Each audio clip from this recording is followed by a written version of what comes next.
Welcome to Overtime with Jared P. and Johnny O, episode 97. We have a special guest we'll introduce you to here in just 1 second.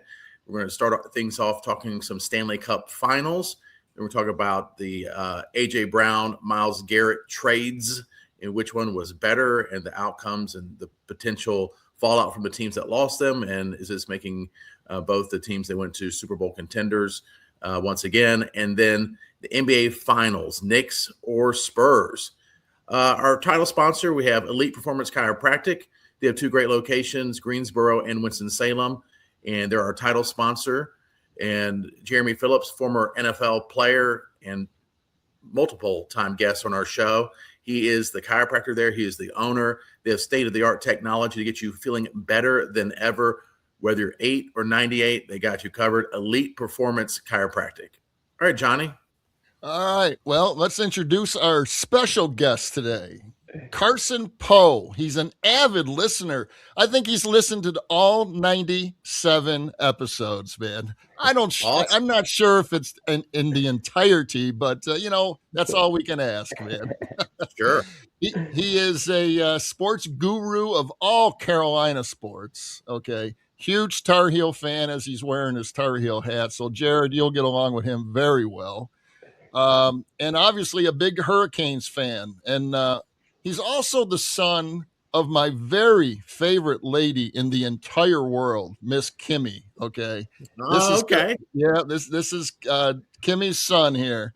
And the thing that kind of bothers me, but it doesn't, I guess, Kimmy thinks that this guy knows more about sports than I do, but whoa, it's probably true, but I hate to even hear that,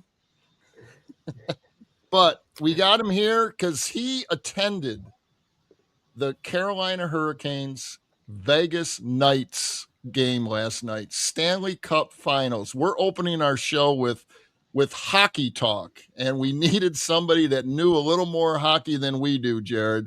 And Carson is the man. So, Carson, tell us a little bit about that 5-4 loss. Okay, but I watched that game, and boy, I wish I was there because that was one hell of a hockey game. Tell us a little bit of what you soaked in last night and what the atmosphere was. Yeah, well, appreciate you guys having me on the show. Definitely honored to be here. I found out pretty last minute that I was going, so. I went with my company. We went as an office. We got to, the parking area around, 6 o'clock, I would say. We got there maybe 5:45 because, as you guys might have heard, they had a free concert going on outside the arena. They were also doing a watch party right outside the entrance as well for people who weren't even going into the building. We knew it was going to be a madhouse down there. So we got there early. It definitely lived up to those expectations of being a madhouse. Did some tailgating. That's such a unique thing about the Canes games is the tailgating aspect. You feel like you're at a college football game. Me being a Carolina fan, I try not to say too much positive things about NC State athletics, but I will say that they know how to tailgate for their football games. So they have a great setup there, and it translates to hockey. They pretty much do the same thing. Everyone's got their elite setups going on for the game. So obviously that was in full throttle, and we just tried to be a part of the mix when it came to that. And it was a beautiful day. In June, you're like, hey, could just be scorching hot out there, but it's perfect. Couldn't have asked for better weather in terms of that. We wanted to get to the arena early. It's a Stanley Cup final. They're going to have a little bit of unique, pregame and entrances. And so got there early to the arena, probably 7:15. They did a great job. They had the concert and the viewing party going on, but they had kind of had that sectioned off. So we actually, were able to still get in the building with, not having to wait eternity to get in. And so, everyone's talked about, the price. I don't know if you guys heard about the pricing for the parking as well. It was $95 No, it wasn't. Oh my God. $95. Yeah. Okay. We shouldn't even be talking then. I mean, that is ridiculous. We went, I'm sorry to interrupt, but Kim and I went and saw Nate Bargatze, like Bargatze or whatever. And it was $30 parking outside the Coliseum here in Greensboro. And I remember going to the Hurricane game last year or 2 years ago. You actually got us the tickets and it was like $40. I'm like, come on, man. How do you justify that? Then I heard that the playoffs were $65 for the Hurricanes to park your car. Okay. Please tell me it wasn't $95 last night. It was. I actually, I'm the one that, was talking to the parking lady, and I made a joke of, hey, like, oh, this is included with the ticket, right? Like, and she did not think that was funny, but, but yeah, I guess it's, it's the winning tax is what I kind of say, it's like, hey, well, I still probably, down to pay that instead of being last in the Eastern Conference. I saw a tweet yesterday or X post yesterday that 2017, it was the second game of the season and the attendance was 7,000 for the game. So, it's the price of winning, I guess, and the beers were $20, but $20 beers. Yeah. So, but yeah, but they got you. They got you. You're there. You got to do it, and that's the price. And you were saying about the winning and losing. I've been going to quite a few Hornet games and getting tickets. I remember to pass up until this year, $7-8. Lucas and I would go to a game. They're way up there, but of course we would we would end up in the fifth row because we would always upgrade as usual. But now that even the Hornets are winning, the prices went, not too bad, but, back up to that $60-70 range. And it's like, okay, now if they make the play, really move on, it's going to be like the Hurricane pricing. Absolutely. I mean, supply and demand when it comes down to it. Man. But as far as the game. And what was your thoughts about the game? Go ahead. Go ahead, Jared. Oh, where's Jared? Yeah, I was going to ask that your thoughts on the game and then the outcome of the series. Yeah. The thoughts on the game, obviously, I thought it was a little sloppy to start. Both teams, I think Vegas showed some nerves early on, obviously, with that first goal. Obviously the building went nuts right away, and they kind of carried that momentum with getting that second goal, relatively soon after, both goals by Ehlers, which, I think we talk about, the Canes have been close for so long. And, Ehlers is one of those guys they brought in free agency that, has really taken their game to the next level in terms of, just pure skill scorers, where, they're not just relying on Aho and Svechnikov and the Jarvis line.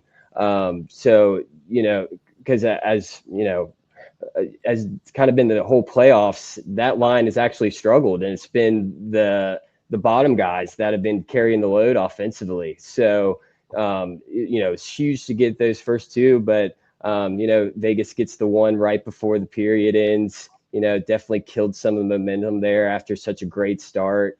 And I just thought almost all the goals, both teams, it was just, both teams have good forechecks. They have high pressure, but they, there was a lot of unforced turnovers.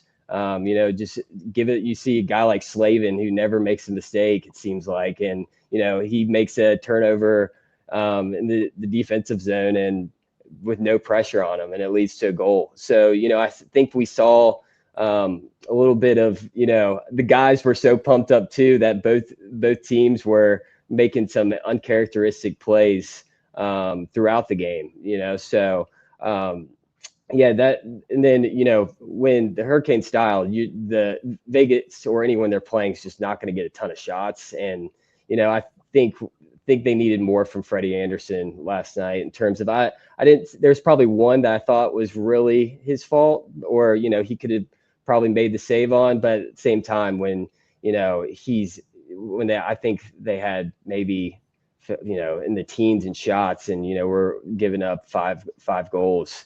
It's you just gotta step up, especially in the final, and make some saves that you're necessarily not supposed to make. Because that's usually how you end up holding that trophy at the end. That's what he did game one against the Canadians, right? Gave up what, 4 or 5 or whatever it was, 6, I think it was. Yeah, 4 in the first period. Yep. So I thought when Jordan Stahl scored to tie that game, it was going to be all Hurricanes the rest of the way. I really did. I mean, that was just I thought it was a telling tale right there, but it sure didn't come out that way. But man, what a game. Wow. Good stuff. Did you watch it, JP? So do you yeah, I watched, I saw some of the highlights. What do you think the outcome of the series will be? Do you think they'll be able to turn things around? I think so. Obviously, game 2 is going to be massive.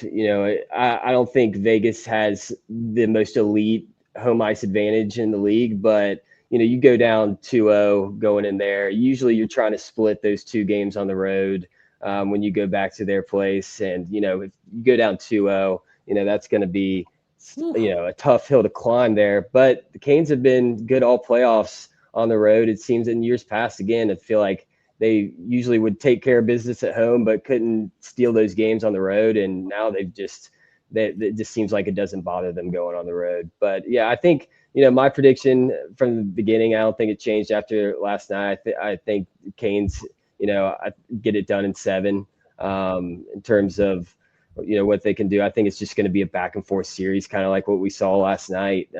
These teams have both proven they're the elite teams in the league this year. I saw stat I think combined had the least amount of losses through the first 3 rounds in at least 20 years, which is 5 combined losses. So you got 2 heavyweights going up against each other, both high pressure physical teams that really make it tough on each other. So I think there's going to be a couple of games where it's going to be puck luck, who's getting that bounce that gets that goal to put it away.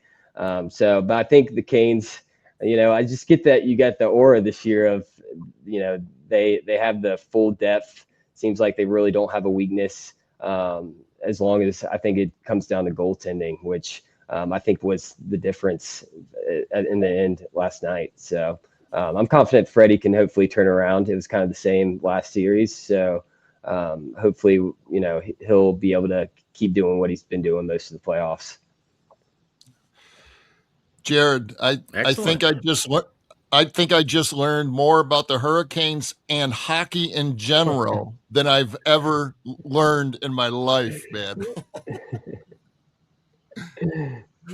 No, that's a great breakdown. Yeah, same here. I was like, oh, I'm glad we had you on, because we would have not been able to do that. So that's very good. Well, excellent. All right, let's go on to our next topic. Before we do, thanks to our sponsors. All right, we got Estate Jewelry and Loan, something old, something new. Estate Jewelry has a great selection of new and estate jewelry, and you can really find a nice, unique piece for any occasion in Brian's showroom.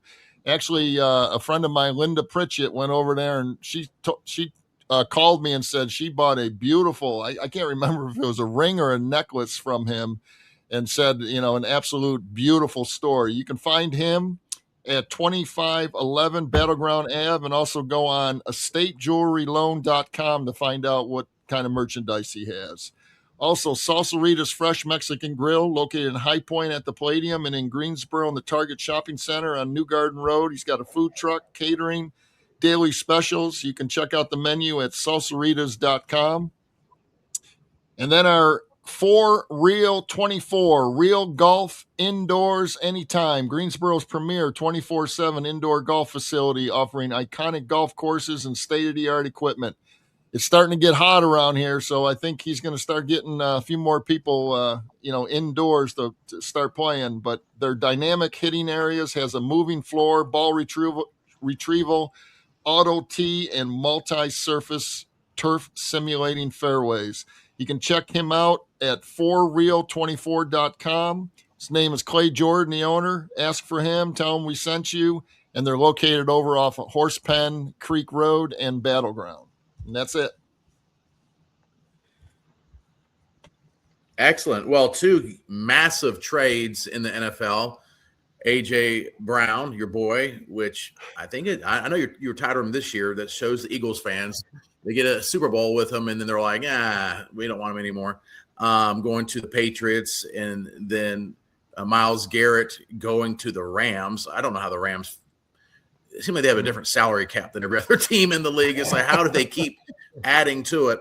So, Johnny, what are your thoughts? Who won that? I mean, which trade has the bigger impact, do you think? Well, first of all, I'm so happy as an Eagle fan that AJ Brown's gone. He is replaceable. We're going to be fine without him, seriously. So I'm not worried about that.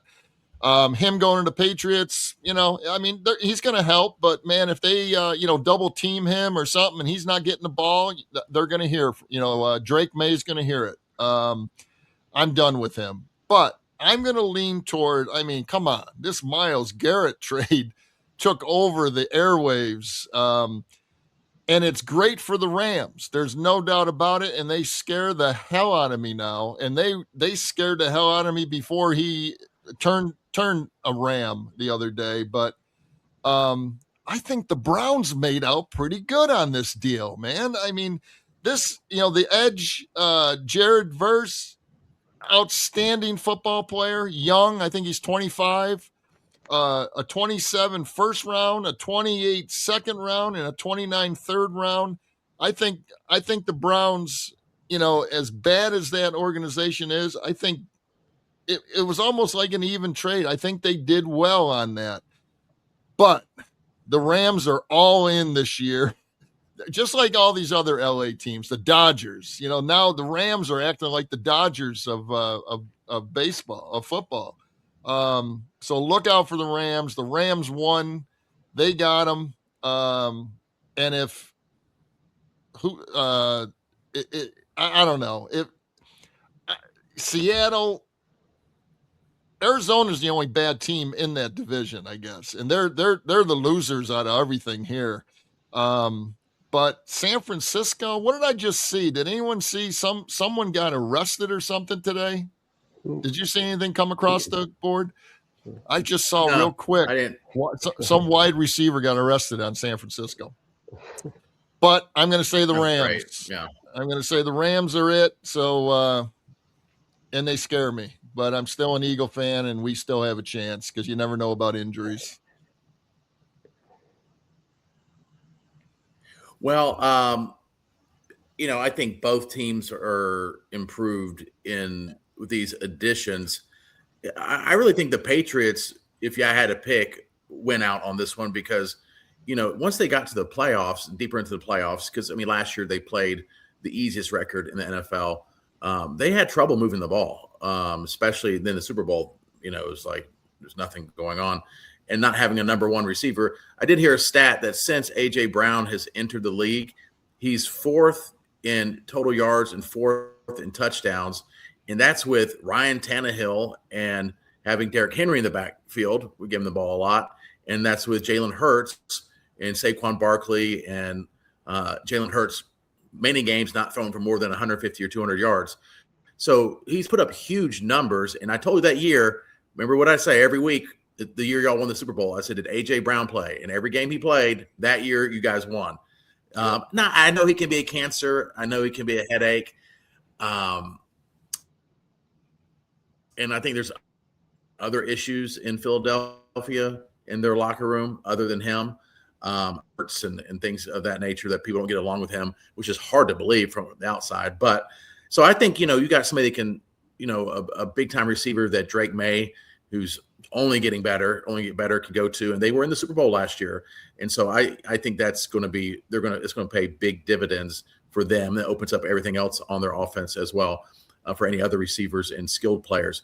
And then, the Myles Garrett, I also heard, you think about this, he's been on such a bad team for so long. He's been on a team where, they're usually the other teams are running the ball in the fourth quarter because they have big leads against Cleveland. I'd like to see the numbers he puts up in LA with a team that will actually have the lead, and he's going against offenses that have to throw the ball if they're down. And see, I mean, he's already broken records. Can you imagine? So it's good for the NFL. That's what the NFL does so well with free agency. It's like, wow, that can happen. That can really happen. They can really, every team's like, what could be one piece away from going to and or winning the Super Bowl. So I think, both teams definitely win. And, I think Philadelphia will be okay. And Cleveland, they can't be much worse, so I think they're going to get better as time goes on. I just hope Aaron Donald doesn't come back, because then, just give him the Super Bowl ring after that. Right. Oof. There's thoughts. They're talking. What do you think, Carson? Yeah, definitely both impactful trades. But I like the point on the Browns. Usually, they're always trying to make the flashy move, trying to, do the Johnny Manziel type move, and, stacking up those picks and doing the boring part of the trades is, what you got to do sometimes. I think I would say Myles Garrett obviously is going to be a big impact, but as you guys know, football is such a team sport in terms of the defensive side of the ball. I think Rams had a lot of issues in the secondary last year, and obviously the pass rush will help with that. But, that's a unit. You got to have all guys, connect in there. And when it comes to A.J. Brown, that's just a high ceiling move. Yeah, you could have the cancer in the locker room, but they already have that defense that we saw was elite all last year.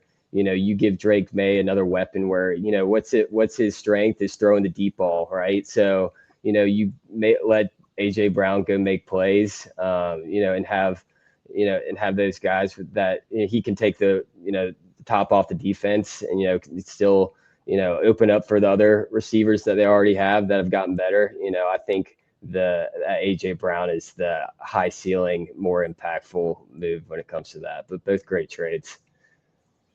Yeah, I don't want to hear anything good about A.J. Brown, but that's okay.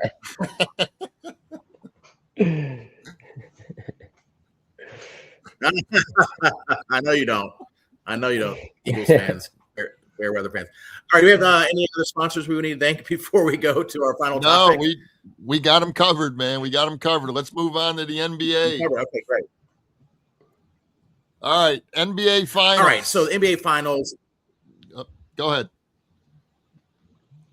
Yeah, Knicks Spurs. That's what we talked about this. I think, Johnny, you said it early in the playoffs that you wanted to see Knicks Spurs, and I think it's going to be fantastic.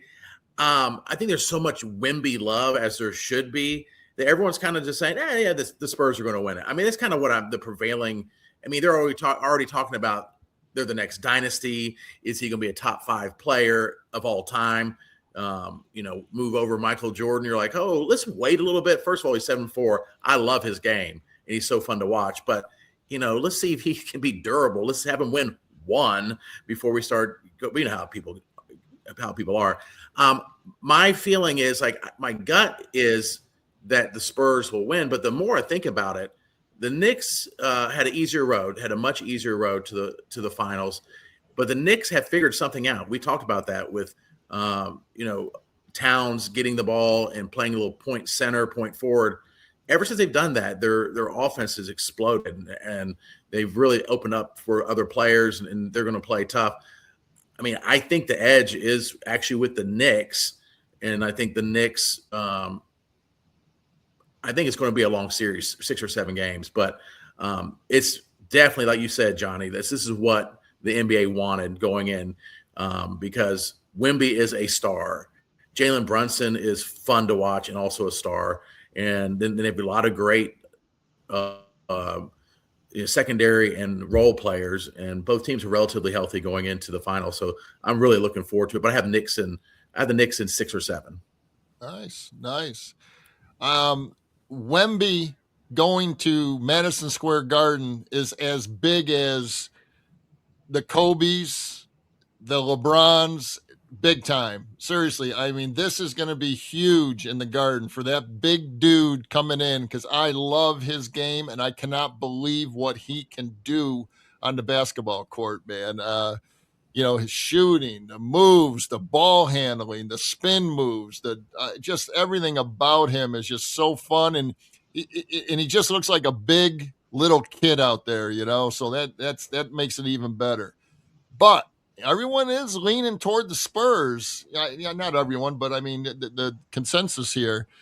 But man, the Knicks are on fire. I know they've had a few days off, but my God, they were winning by 40 like it was nothing. Game after game, closeout games, winning by 46. See you later, and it was a weaker teams in the East, I guess. And it definitely was because I watched like all these games, and that OKC San Antonio game, it looked like a football game, and I love that kind of stuff. I mean, there was in one game, I can't remember what game it was. I think it was game 6. I counted them 5 tackles. I mean, they actually were tackled, man, out on that basketball court. And I love when the NBA lets them play in the playoffs, and these guys are all in. The 2 best teams are playing each other. I can't wait, to watch it in San Antonio. But when they go back to the Garden, it's going to be sensational. I mean, this is anyone that doesn't like the NBA, they're not watching the NBA. Please, if anyone's out there saying, "Oh my God, the NBA stinks," no. Oh, and then they say they don't play defense. Watch these games. I don't know how people are scoring, to be honest with you. I mean, they're getting manhandled. It's unbelievable. Watch it. It's the best basketball in the world, and I'm loving it. What do you got, Carson? Oh, wait. Yeah. Let me get – I'm going to pick I'm going to say the Knicks in 6. That's my pick. Awesome. Yeah, okay. I think I was kind of the same way earlier in the week in terms of I was like, I think the Spurs are going to take this, going through tougher road, harder conference all year. But it's kind of like the Hurricanes. You watch this Knicks team; they've been close for the past couple years, and they've kept that core together for a while now. And they seem like they're just not afraid of the moment now. So you watch them. They're obviously Spurs just went through a grueling series too, where now Knicks are coming in fresh. San Antonio's got a great fan base, but if you've seen the ticket prices for MSG, talk about insane prices. I think there's going to be quite a lot of New York Knicks fans making their way to San Antonio, where they can steal 1 or 2 there. So I really like obviously Brunson is a tank in terms of I think De'Aaron Fox was a big difference maker down the stretch too, where they used his quickness, and I think Brunson can actually match him in terms of just pure quickness, maybe not speed, but staying in front of him a little bit more. And I think the Knicks are going to get it done in MSG in 6 as well. Oh, nice. Go NY, man. They it's only been 50 something years, 53 years, I guess. There'll be some tears. Right. Yeah, there'll be some tears from fans in New York. All right, man. Well, Carson, boy, we appreciate you educating us on that game. They play with that little black disc. Now we really understand what the hell they do out there. But it's fun to watch, I tell you. But no, thanks for being on, Jared. You were, I can't. I don't know how to express. You were dynamic today, man. You were dynamic on the show today. And me, I was just being myself and just, giving you a couple stats here and there, but that's the show, man. So listen, good stuff. Go Knicks, go Canes, and we'll see you next week. Appreciate it, guys.